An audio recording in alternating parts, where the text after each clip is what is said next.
those of you who got an invite, welcome to Nerd Prom. No matter where in the world you are, we're all Nerds International. With the hyphen. Alright, YouTube, it is Mr. Mean coming at you from Beaumont, Texas. It is a gorgeous sunny day outside. I am just getting over the flu. I'm sorry I've been radio dark for the last 2 weeks. I had 104.9 fever. Yeah, I was pretty bad. I missed a whole 5 days of work, Monday through Friday last week. I didn't go to work. It was brutal, but I've got a pretty cool job, and they were nice enough to take care of me and make sure I got paid and everything. So, because the joy that my ex-wife is, the crazy bitch takes half my paycheck, and I'm not joking. Literally half of my paycheck she takes. But there is light at the end of the tunnel. The good news is I had my child support hearing case, and I won. Yay! Unfortunately, the downside of that winning was that I caught the flu because of the stupid airplanes and their horrible recycled air, and they don't know how to use HEPA filters or whatever the problem is. I don't know. But anyway, I came down with the flu. I flew out Wednesday 2 weeks ago today, and came back and felt fine. You know, I was there Wednesday morning, did my court case, flew back home Wednesday evening. Big shout out to my good friend Steve Chesney for picking me up and chauffeuring me around while I was there. Had the court case, you know, crazy came walking in with a cane. It was hilarious. It was so fake. Even the judge looked at her and shaked his head. It was horrible. But anyway, it's not a rant about that. But long story short, my child support got cut literally in half. So the bitch don't get no more money from me. May will be over soon, and I'm excited. So when my son graduates high school at the end of May, my child support will end, and she will get no more money from me, and she can piss off and die at that point, because I have no use for a scum-sucking pond sucker that she is. But anyway, I wanted to do a quick video. I'm feeling a little bit better. You can probably hear the frog in my throat. I can't get rid of that. I may make some horrible coughing sounds. I'm not going to try to edit them out. I'm no good at that. I'm just, you know, it's a raw video because that's what you guys come to expect, and that's what you like. I don't have my contacts in, so if I'm looking weird at the screen, it's because I'm trying to make out what everything is. But I didn't want to wear my dark glasses because you can't see my face. And see a little beard going on here. My wife's been calling me Kenny Rogers all week. She's singing, "You gotta know when to hold 'em." Yeah, it's real funny. But anyway, she loves me. She puts up with me. And she hates facial hair. So the fact that she's even letting this stay on my face is pretty awesome. But anyway, today's video du jour is more along that. Remember a couple videos back I talked about Frostgrave and Wrath of Kings in the gateway between role-playing and miniature games. Well, it's kind of what we have today. We have a package from good old wonderful England, Royal Mail, North Star military figures, Nottingham, UK. About a month ago, I had backed a Kickstarter for like less than $20. It was awesome. Actually, it was like $15, I think, or $13 US. And what had happened is they did it a little bit differently, and I liked it. What they did is they had stretch goals, but their stretch goals were based on the amount of books they sold for Frostgrave, and it was a folio. And so this is all stuff that's already been out before, but only in PDF. They decided to do this little Nickstarter, which is what they call their version of a Kickstarter. They did this Nickstarter, and depending on how many books they sell at a certain point, they throw in extra stuff. So they had 4 tiers, and I'm happy to say that we hit all 4 tiers in the Nickstarter. And so only thing I've done is cut the tape on it. You can see here's the package, everything. So I've just cut the tape. I haven't opened it. I know there's a bunch of peanuts in here, but let's see what goodies we have. Let's see if we can get through all the peanuts. And it's the starch peanuts. You can eat these, believe it or not. They don't taste very good. Actually, they don't taste like anything. But and I don't want to eat one on camera just to show you how silly I can be, because you guys all know I can be pretty silly. But I'm just trying to get some of this off here. So one of the stretch goals and again, I use the term stretch goal loosely. One of the goals was, I think, X amount of books, and every tier of these books that they hit, they unlocked another stretch goal. So one of the stretch goals was a sprue of barbarians. So you got 5 barbarian bodies and then enough heads. You can see there's 2, 4, 6, 8, 10, 10 heads, and then all the arms to go with them. So you could see that. So that's pretty cool. These are hard plastic miniatures. So super glue puts them together, or rubber cement puts them together really well.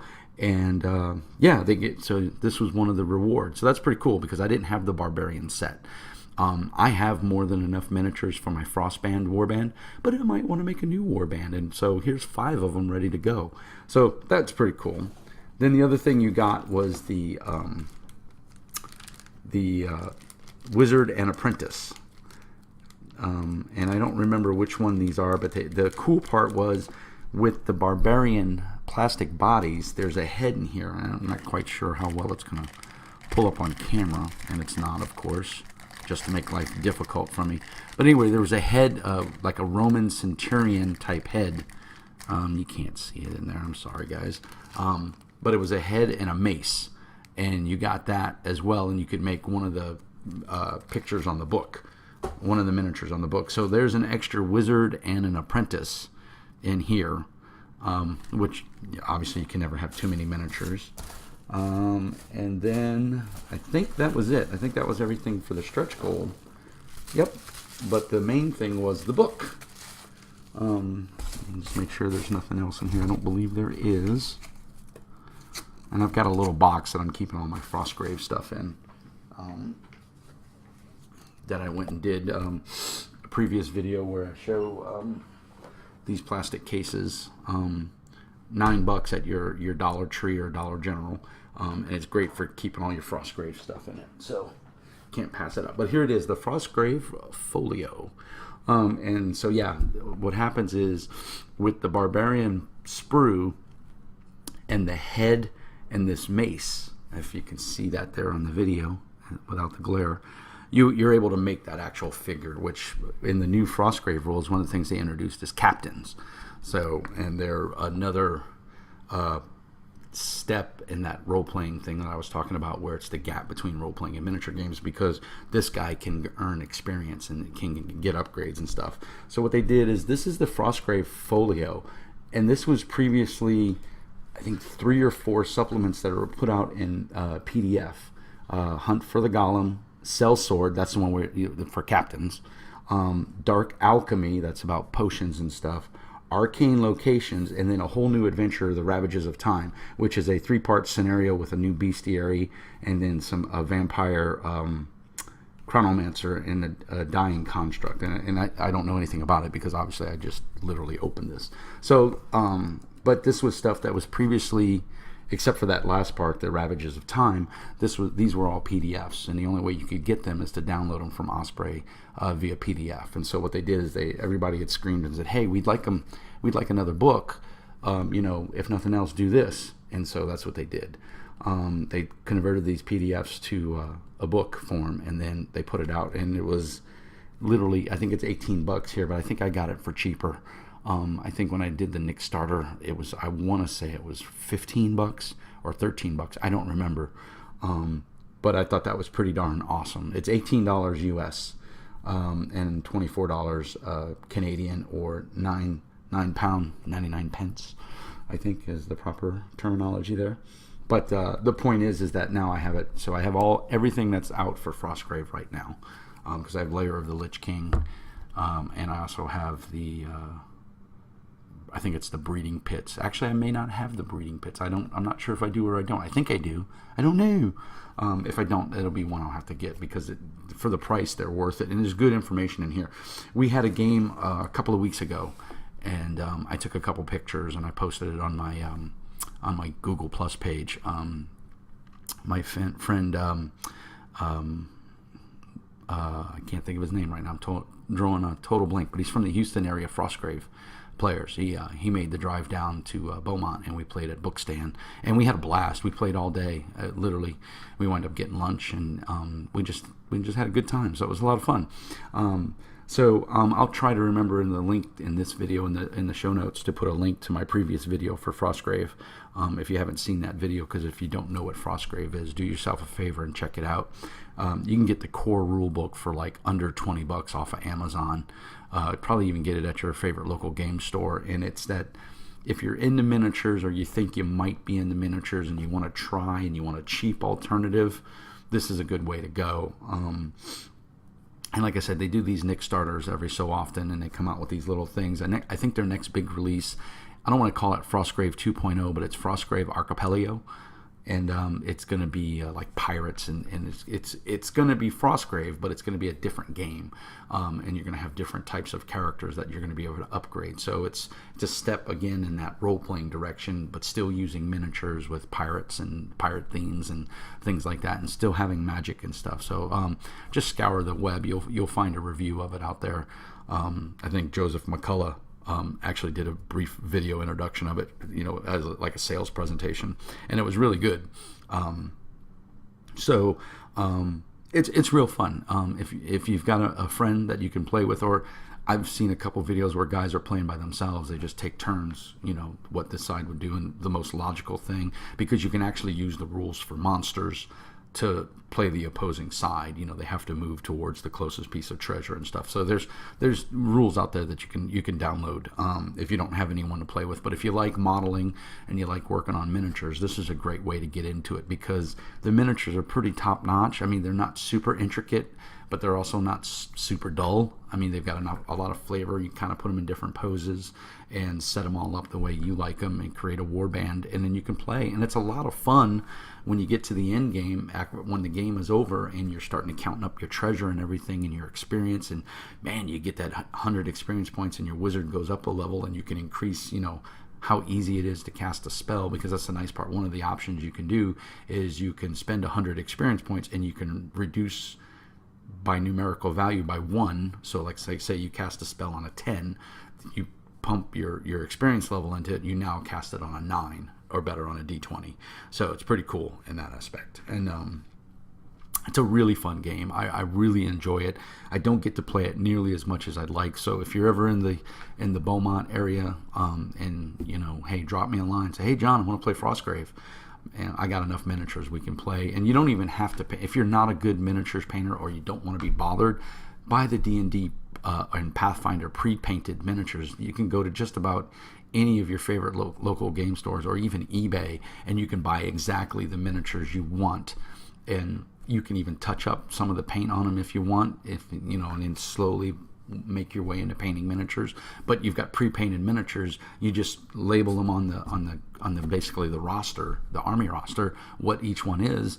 And I mean, you can be playing in a matter of minutes. I mean, it's that fast. The game is super easy to learn. The rules are not complicated at all.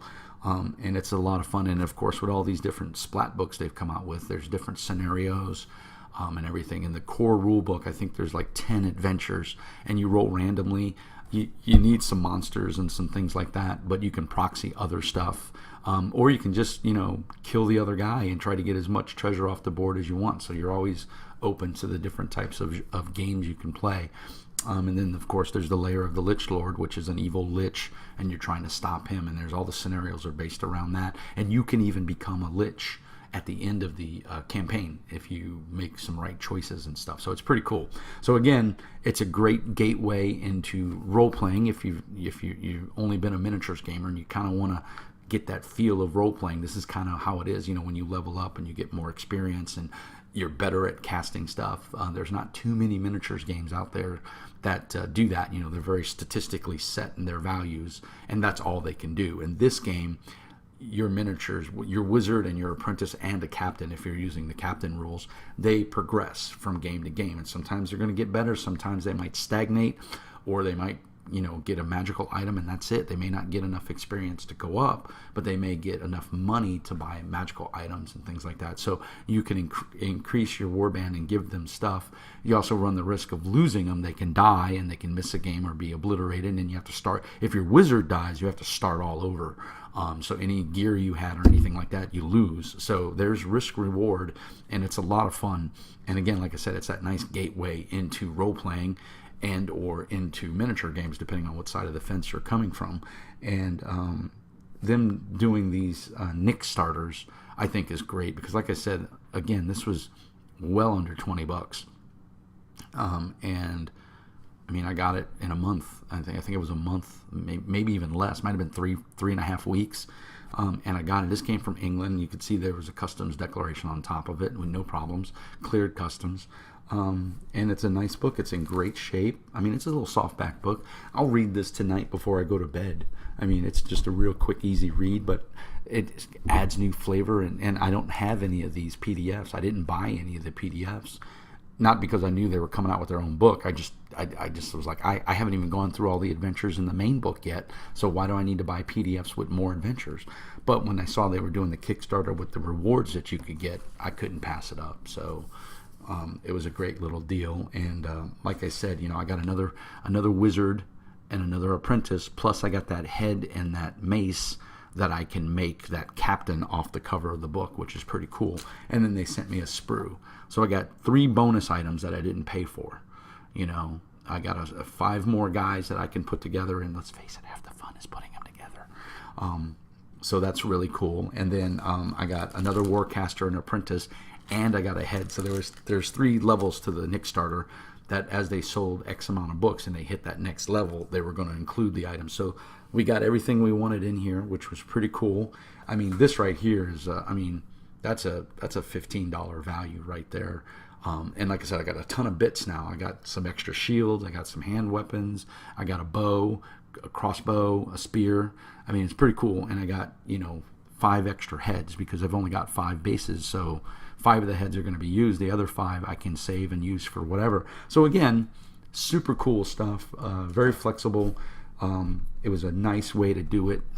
It came really quick. I was very impressed. And I'm just very happy with it.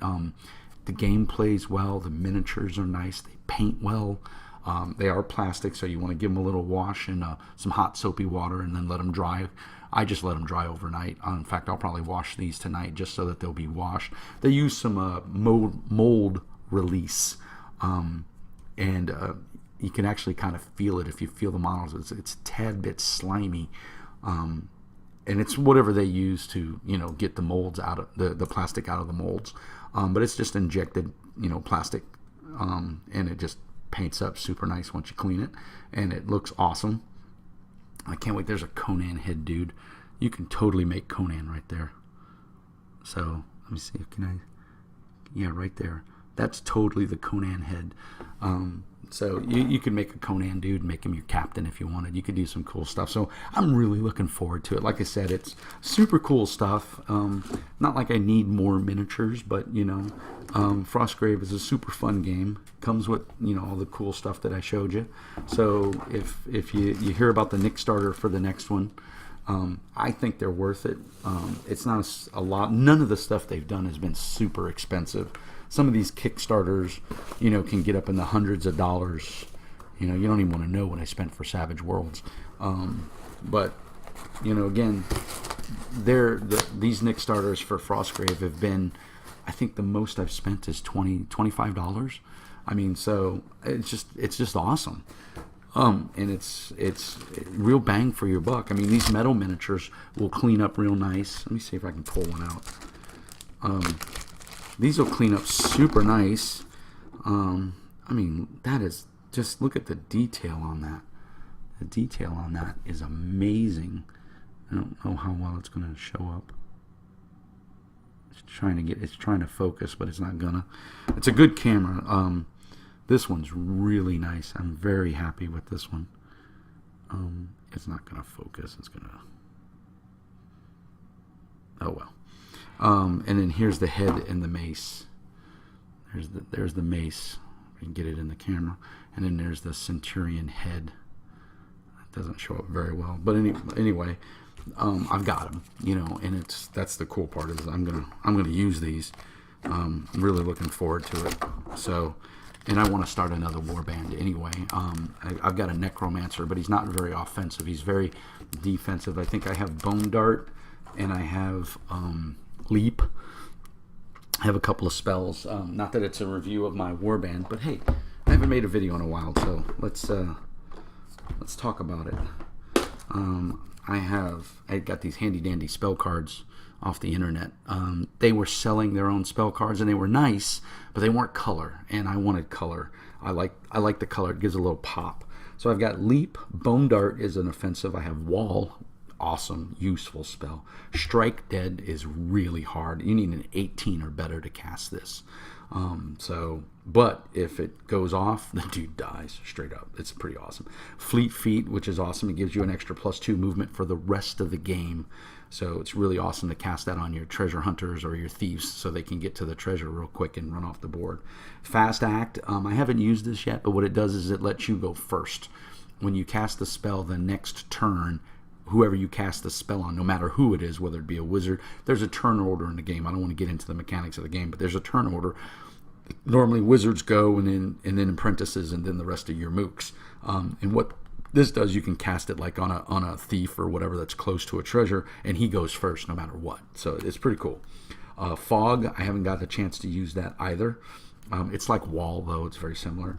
Create Grimoire, that's a out-of-game spell you do before your game, and then you turn around and sell the grimoires for money. So it's a great source of income. Raise Zombie, this is a very utilitarian spell because you do it before the game starts, and you can add a zombie to your warband, which is nice. But then if the zombie dies or he carries treasure off the table, you can recast it. So it's pretty cool. Or you can use them to just tie up a monster or something, or tie up one of your other players. But they're a zombie, so you kind of get what you pay for, you know. And then Poison Dart is my other offensive spell. And this is just a dart that causes no damage, but you lose one of your 2 standard actions for the rest of the game. Unless you get a heal spell or by a healing potion. So it's pretty cool. So that's my wizard. And then I have these treasure tokens from the first Nickstarter. I haven't painted them up yet. I did put them on bases. This is just like a mound of skulls or whatever. But just a little treasure token that I use as a treasure. I've got 4 of them. The nice part is each player gets 3, so I've got enough for me, and then the other person, you know, we use whatever we can get, dice, whatever. So it's pretty cool. I'm very happy with everything. I'm definitely jonesed about this. In fact, I'm going to put those in there with all my Frostgrave stuff so that I have it all together and I know where everything is. And then the book, of course, I have a binder. But yeah, that's my little bundle of Frostgrave. So it's very cool. So I just got to get some more guys painted, and I'll be able to play some more. So anyway, this video is going on 23 minutes, so I think that's long enough. I hadn't done a video, like I said, in 2 weeks, and I've been really sick. I'm pretty impressed I haven't really coughed, but I'm about to cough now, so sorry about that. But hey, that's not too bad. The first coughing in under less than 25 minutes, so it's not too bad. It's getting better. So anyway, guys, as always, like and subscribe. It helps me out. If you're a small games publisher and you want me to do a review of your game, as always, feel free to email me at jpolak@gmail.com. And you can reach me at g+@jpolak. You can reach me through YouTube here as well. And, you know, I'll always do an honest review, tell you what I think, and I won't pull any punches. I won't be a dick, though. There's no need to be a dick. And you know, that's why I always tell everybody at the end of my videos to be nice. This world could use some more niceness. Let's face it, there's enough assholes out there. We don't need to add to it. So let's keep our little area of the gaming community awesome, and let's make the world a better place, one gamer at a time. And if you got someone in your friends or family who's not a gamer, break them in. Try to teach them. Maybe pick up Frostgrave and show it to them. You never know. They might like it, and you might just bring a new gamer into the fold. So anyway, as always, peace and hair grease, and be nice. Thanks.